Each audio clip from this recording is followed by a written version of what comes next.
అనకాపల్లి జిల్లా అణగారిన వర్గాలకు రాజ్యాంగపరమైన రిజర్వేషన్లు కల్పించి సమాజ అభ్యున్నతికి మార్గదర్శకుడైన డాక్టర్ బాబాసాహెబ్ అంబేద్కర్ ను అందరూ ఆదర్శంగా తీసుకోవాలని మాడుగుల ఎమ్మెల్యే బండారు సత్యనారాయణ మూర్తి అన్నారు. ఇక దేవరాపల్లి మండలంలో కలిగొట్ల అన్న గ్రామంలో బిఆర్ అంబేద్కర్, బాబు జగజీవన్ రావు విగ్రహాలను ఎమ్మెల్యే చేతుల మీదుగా ఆవిష్కరించారు.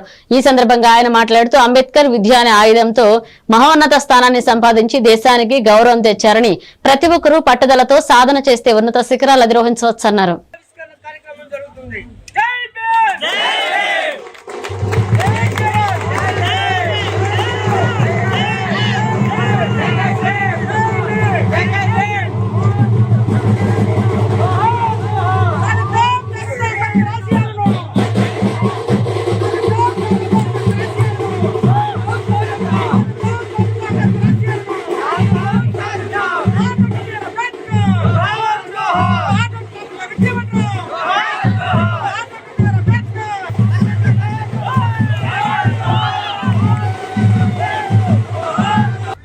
అదే రకంగా ఈ విగ్రహం స్థాపించాలన్న దృఢ సంకల్పంతో వ్యక్తి కాదు.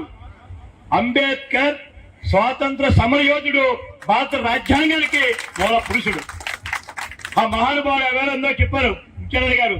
అన్ని పిహెచ్డి చేసి ఇవాళ బ్రహ్మాండం అంటే భగవద్గీత, ఖురాన్ లేదా బైబిల్ని మించిపోయి భారతదేశానికి ఒక రాజ్యాంగాన్ని అందించినటువంటి మహా సృష్టికర్త బాబాసాహెబ్ అంబేద్కర్ గారు. అందుకు మనం అన్ని వర్గాలు చాలా మంది అనుకుంటారు ఈ అంబేద్కర్ వల్ల దళితులుగా వచ్చింది రిజర్వేషన్ అని. మరి బీసీలకు ఎలా వచ్చింది? బీసీలు గారు ఉద్యమం చేశారు ఎవరైనా నాయకుడు?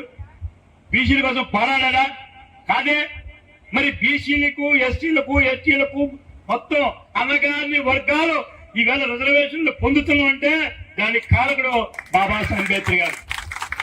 జాతీయ నాయకుడైన, దేశ నాయకుడు, ప్రపంచానికి మేధావి. అంచేత ఒక కులానికో ఒక మతానికో అంటగడితే అది పద్ధతి కాదు. భారతదేశం గర్వించదగ్గ బిడ్డగా, మన బిడ్డగా ఆయన. గుంటూరు